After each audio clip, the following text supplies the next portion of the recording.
Assalamualaikum warahmatullahi wabarakatuh. Bismillahirrahmanirrahim. Allahumma sholli ala Muhammad. Alhamdulillah, Allah masih berkenan memberikan kesempatan waktu dan kesehatan sehingga kita bisa bertemu dalam pembelajaran daring bahasa Indonesia di kelas 10. Tentunya kita awali pembelajaran ini dengan bab atau pelajaran pertama, yaitu tentang teks laporan hasil observasi. Oke, marilah kita awali pembelajaran kita kali ini dengan bacaan basmalah. Bismillahirrahmanirrahim. Pada pembelajaran kali ini kita akan membahas tentang definisi dari teks laporan hasil observasi dan jenis observasi, terus fungsi dari observasi, kaidah kebahasaan, ciri-ciri dan strukturnya.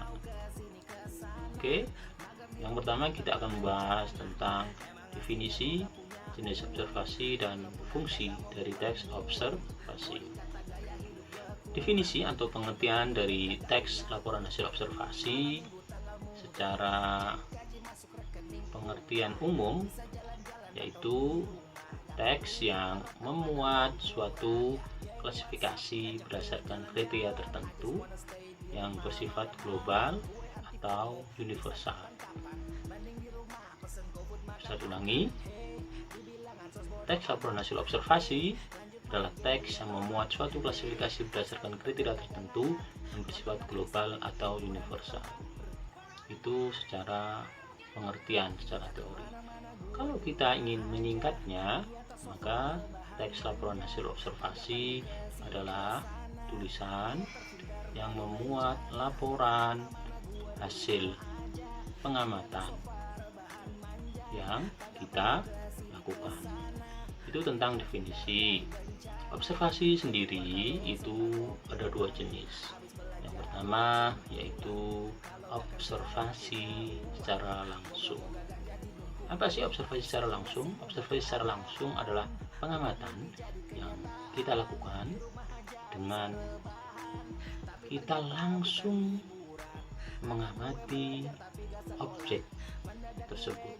Misal kita hendak mengamati Masjid Namira yang ada di Lamongan, ya kita harus ke sana, kita harus ke Lamongan mengamati apa saja di sana. Mungkin bertanya kepada narasumber yang tahu tentang sejarah dari Masjid Namira, bisa sejarahnya, terus bisa segala fasilitas dan hal-hal penting yang ada dalam Masjid Namira tersebut. Itu jenis observasi pertama, observasi langsung. Yang kedua adalah observasi data atau pustaka. Observasi ini tidak memerlukan biaya yang banyak karena kita tidak perlu datang ke lokasi. Kita cukup berada di depan komputer atau laptop, kita searching ya sumber-sumber tentang Namira, terus kita rangkum sumber-sumber tersebut jadi sebuah laporan observasi. Itu tadi tentang jenis-jenis observasi. Yang selanjutnya tentang fungsi dari dari teks laporan hasil observasi. Fungsinya secara umum, teks laporan hasil observasi itu sebagai alat pendokumentasian suatu objek atau suatu kegiatan. Sekali lagi, secara umum fungsi dari teks laporan hasil observasi adalah sebagai alat pendokumentasian suatu objek atau suatu kegiatan. Itu tadi tentang definisi jenis-jenis teks, jenis-jenis observasi dan fungsi dari teks laporan hasil observasi. Selanjutnya kita akan membahas tentang kaidah kebahasaan. Ya, kaidah kebahasaan dalam teks laporan hasil observasi. Yang pertama menggunakan kalimat definisi. Kalimat definisi itu kalimat yang berisi tentang pengertian dari objek yang kita amati. Biasanya itu ada konjungsi. Definisinya adalah, ialah, merupakan, ya, itu definisi. Misalnya tentang wayang, ya, tentang wayang, kalimat definisinya wayang adalah. Terus misalnya tentang Masjid Namira merupakan, itu namanya kalimat definisi. Kalimat definisi itu adalah kaidah kebahasaan yang pertama. Kaidah kebahasaan berikutnya yaitu menggunakan kalimat deskripsi. Deskripsi itu menggambarkan secara utuh tentang objek yang kita amati. Jadi misalnya tentang wayang, jenis-jenisnya, ya, terus bentuknya dan asalnya itu seperti apa. Itu kalau tentang wayang. Kalau tentang Masjid Namira, ya tentang masjid tersebut, bentuknya, luasnya, ya, dan lain sebagainya. Itu deskripsi namanya. Kaidah kebahasaan berikutnya yaitu menggunakan nomina. Nomina itu kata kerja. Nomina itu kata benda, ya, kata benda. Kalau kata kerja itu verba, itu kata kerja. Jadi menggunakan nomina, menggunakan verba, kadang ada adjektifanya, kata sifatnya, terus menggunakan afiksasi, itu juga kaidah kebahasaannya. Terus kaidah kebahasaan berikutnya menggunakan kata hubung atau kata sambung, yang nama lainnya adalah konjungsi. Konjungsi itu macam-macam, ya, bisa konjungsi setara, itu dan, ya, bisa konjungsi pertentangan, tetapi, dan lain sebagainya. Terus menggunakan kalimat simpleks. Kalimat simpleks itu apa sih? Yaitu kalimat yang biasanya hanya menggunakan satu kata kerja atau satu verba, atau biasa disebut kalimat tunggal. Tuh, contoh misalnya setelah dingin, daun kemangi, ya, itu kalimatnya simpleks, sederhana, kalimat tunggal. Terus kalau menggunakan kalimat kompleks. Kalimat kompleks itu yang terdiri dari dua struktur atau lebih, biasanya menggunakan dua kata kerja atau dua verba. Di sini di PPT yang saya tampilkan, misalnya contoh itu ada kemangi dapat disulap menjadi toner dan lain sebagainya. Itu kalimat kompleks. Kaidah kebahasaan berikutnya yaitu menggunakan sinonim. Sinonim bukan persamaan kata, ya. Sinonim adalah padanan kata. Artinya kata-kata yang memiliki makna hampir sama, hampir sepadan maknanya, itu sinonim. Selain menggunakan sinonim juga menggunakan antoni, lawan kata. Itu tadi tentang kaidah kebahasaan, teks, laporan hasil observasi. Selanjutnya kita membahas tentang ciri-ciri teks laporan hasil observasi. Kalau tadi tentang kaidah kebahasaan, sekarang tentang ciri-ciri teks laporan hasil observasi. Yang pertama, bersifat objektif. Objektif itu pengertiannya yaitu apa adanya yang kita laporkan, ya, sesuai fakta, sesuai kenyataan, itu objektif. Jadi yang kedua, komunikatif. Komunikatif itu artinya kata-kata atau bahasa atau tulisan, ya, yang kita gunakan itu jelas, mudah dipahami. Itu artinya komunikatif, tidak membuat orang bingung dengan laporan yang kita berikan. Itu komunikatif. Objektif, komunikatif, dan selanjutnya adalah informatif. Informatif itu artinya bersifat memberikan berita, memberikan informasi atau mengabarkan.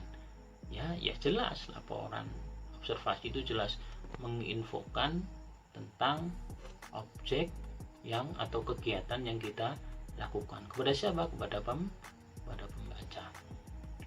Terus ciri berikutnya itu global.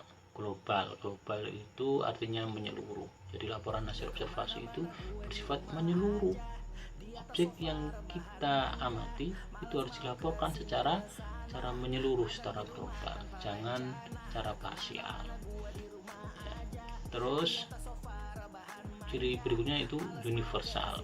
Kalau tadi global itu menyeluruh, artinya sekarang universal itu artinya lengkap dan sempurna. Laporannya tidak boleh, istilahnya itu hanya 1-2, artinya tidak lengkap, ya. Tidak boleh secara sebagian yang kita laporkan, tapi harus lengkap dan sempurna. Sempurna itu setiap bagian yang harus kita laporkan itu sampai selesai laporannya itu sempurna. Selanjutnya ciri berikutnya itu fakta. Jadi teks laporan hasil observasi itu berisi fakta, kenyataan. Kalau tadi objektif itu apa adanya, sesuai fakta. Kalau fakta itu kenyataan. Jadi ada, ya, ada barangnya. Wayang ada, Masjid Namira ada. Jangan kok itu fiktif. Itu namanya bukan teks laporan hasil observasi. Jadi berikutnya, jadi yang terakhir yaitu saling berkaitan. Jadi misalnya tentang wayang, ada 5 paragraf. Jadi paragraf 1 berkaitan dengan paragraf kedua, dengan paragraf ketiga, dan keempat, dan berkaitan dengan paragraf yang kelima. Jadi saling berkaitan antara paragraf 1 dengan paragraf lainnya. Itu artinya saling berkaitan. Itu tadi tentang ciri-ciri teks laporan hasil observasi. Berikutnya yaitu tentang struktur teks laporan hasil observasi. Di sini Ustadz paparkan dua sumber ya, dari 2 penerbit dan 2 buku yang berbeda.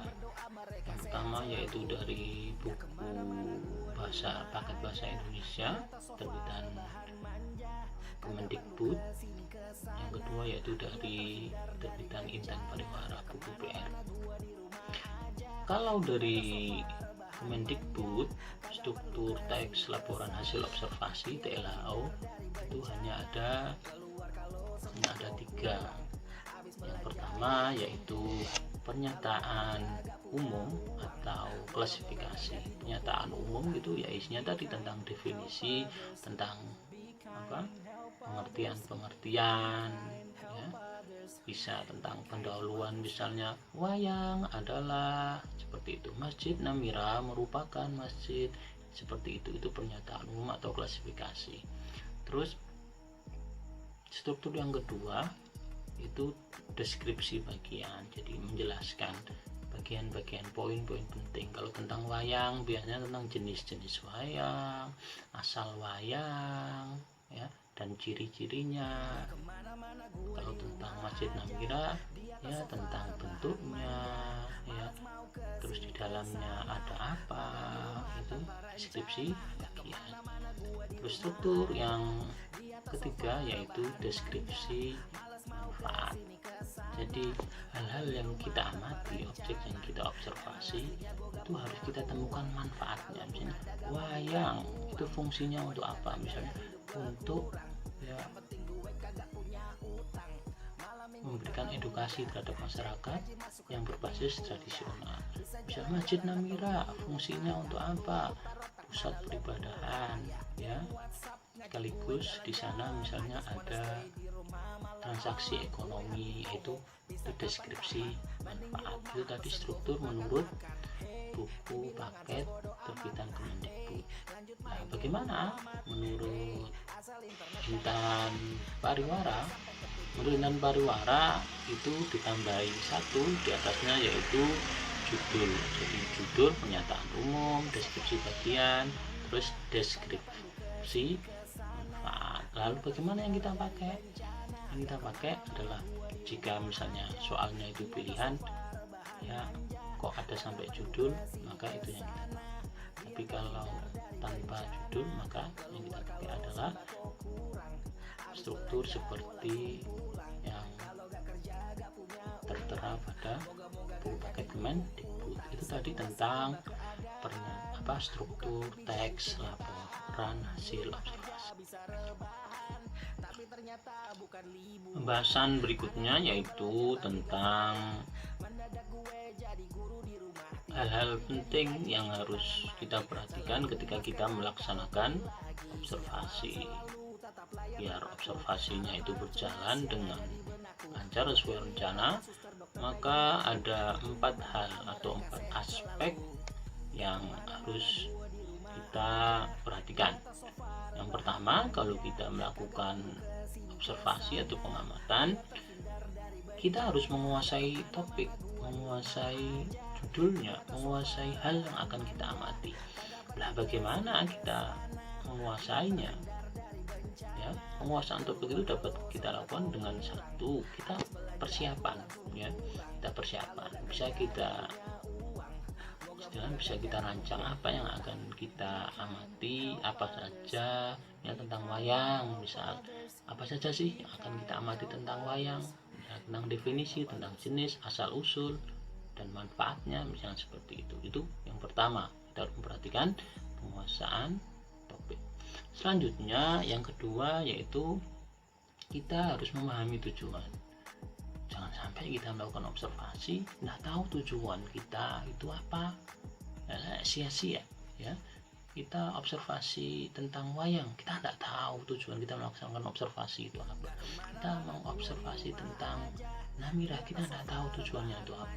Jangan sampai kok tujuannya adalah ya biar kita ada aktivitas. Nah, itu namanya sebuah tanda bahwa kita tidak memahami tujuannya. Ya. Yang ketiga yaitu pembatasan masalah. Fungsinya pembatasan masalah ini namanya batas atau border.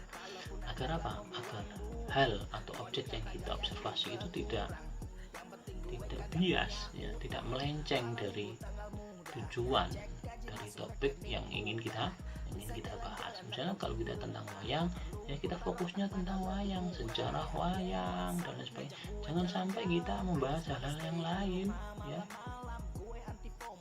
Jangan sampai kita membahas wayang terus kita sampai membahas tentang misalnya tentang dalang ini, dalang itu nama sudah pembiasan.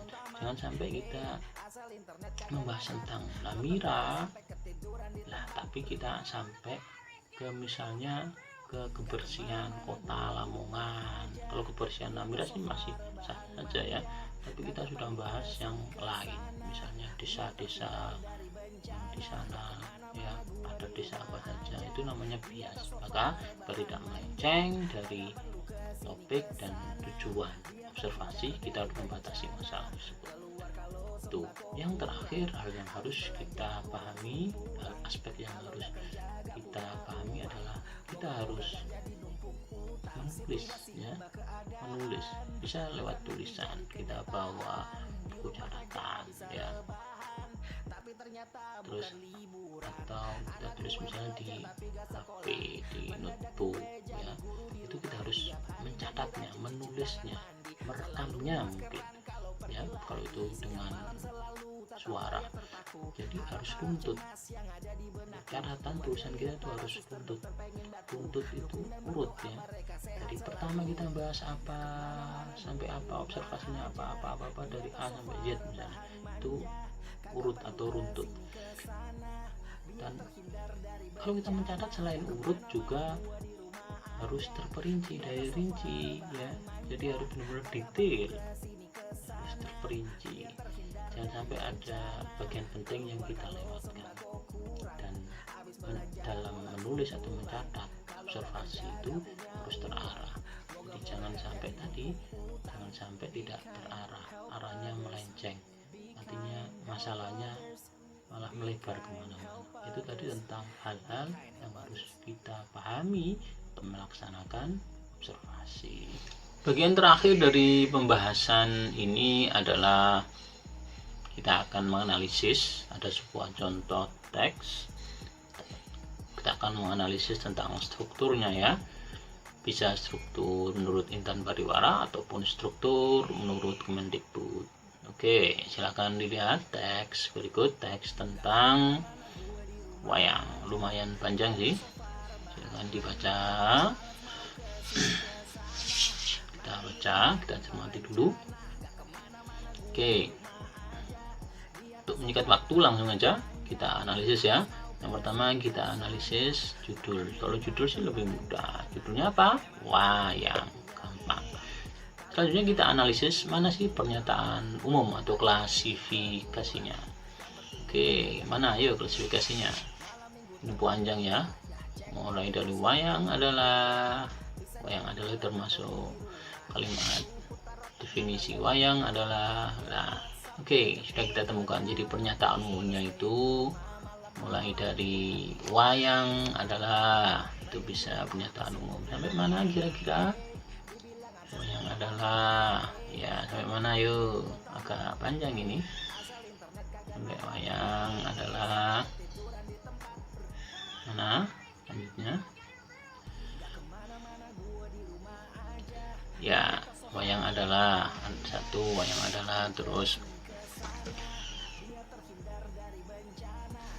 sampai ini ya, wayang golek adalah. Jadi sampai wayang golek adalah wayang yang menggunakan boneka. Terus sampai ini ya, sampai wayang wayang suket dan wayang motekar. Itu pernyataan umumnya. Oke, kita sudah menemukan judul dan pernyataan umum atau klasifikasi. Pernyataan umum biasanya tentang definisi-definisi ya. Selanjutnya kita coba analisis deskripsi bagian. Deskripsi bagian lebih panjang ini daripada pernyataan umum karena memperinci ya fungsinya, apalagi dari deskripsi manfaat ya lebih panjang ini. Deskripsi bagian dari teks wayang mulai dari mana? Ya, kita coba perhatikan urutan atau sistematika penyajian deskripsi tiap bagiannya. Ya, itu mengikuti aturan pengklasifikasian enggak? Pengklasifikasian itu penggolongan ya, pemilahan. Ya, oke. Jadi deskripsi bagiannya mulai wayang kulit dilihat dari umur. Nah, ini kan bagian dilihat dari umur dan gaya pertunjukannya dibagi lagi menjadi bermacam jenis. Itu termasuk awal mula deskripsi bagian. Sampai mana kira-kira? Panjang ini ya. Ada berapa paragraf ini? 1, 2, 3, 4 paragraf sekitar. Sampai mana? Ya, sampai dalam versi lebih modern terdapat wayang lah, itu tadi. Jadi deskripsi dijelaskan wayang moteka dan lain sebagainya. Sampai mana? Sampai ini ya, sampai sistem pencahayaan teater modern dan layar khusus. Wayang tersebut menggunakan bahan plastik. Nah, itu deskripsi bagian. Ini yang terakhir, bagian akhir dari deskripsi bagian itu sampai wayang tersebut menggunakan bahan plastik berwarna, sistem pencahayaan teater modern dan layar khusus. Jadi sampai situ ya. Jadi wayang kulit dilihat dari umur sampai dan layar khusus itu termasuk dalam deskripsi bagian. Nah, yang terakhir coba kita analisis deskripsi manfaat. Tentu kita harus bisa menganalisis ini mana sih kalimat atau kata-kata yang menunjukkan manfaat dari wayang. Oke, deskripsi manfaatnya apa ya? deskripsi manfaat itu pasti berisi manfaat tentang objek yang kita observasi. Siap? Oke, deskripsi manfaatnya apa? Oke, sedikit ya, cuman satu paragraf ini atau berapa ini, yaitu mulai dari semua jenis wayang di atas merupakan wujud ekspresi kebudayaan. Jadi manfaatnya apa wayang-wayang yang berjenis-jenis itu? Yang pertama adalah ekspresi kebudayaan yang dapat dimanfaatkan dalam berbagai kehidupan seperti media pendidikan, media informasi, media hiburan. Itu tadi tentang manfaat wayang. Sampai mana? Sampai mana? Itu sampai ini ya, sampai apa? Sampai mana ini, kalimat mana ini? Sampai ini ya. Meski semakin jarang, wayang masih tetap menjadi media hiburan. Itu tadi tentang pernyataan deskripsi manfaat. Jadi sampai ini ya, dari ya dimanfaatkan dalam berbagai kehidupan antara lain sebagai media pendidikan dan lain-lain, sampai tadi meski semakin jarang, wayang masih tetap menjadi media hiburan. Itu tadi analisis struktur ya, analisis struktur dari teks laporan hasil observasi berjudul wayang. Demikian pembahasan kita, yaitu tentang apa tadi? Tentang definisi dari teks laporan hasil observasi, tentang jenis observasi, tentang apa? Kebahasaan, tentang ciri-ciri, tentang struktur, tentang aspek-aspek yang harus kita pahami sampai pada contoh. Mudah-mudahan bermanfaat. Atas kekurangan, semoga kita bertemu kembali dalam pembahasan berikutnya. Assalamualaikum warahmatullahi wabarakatuh.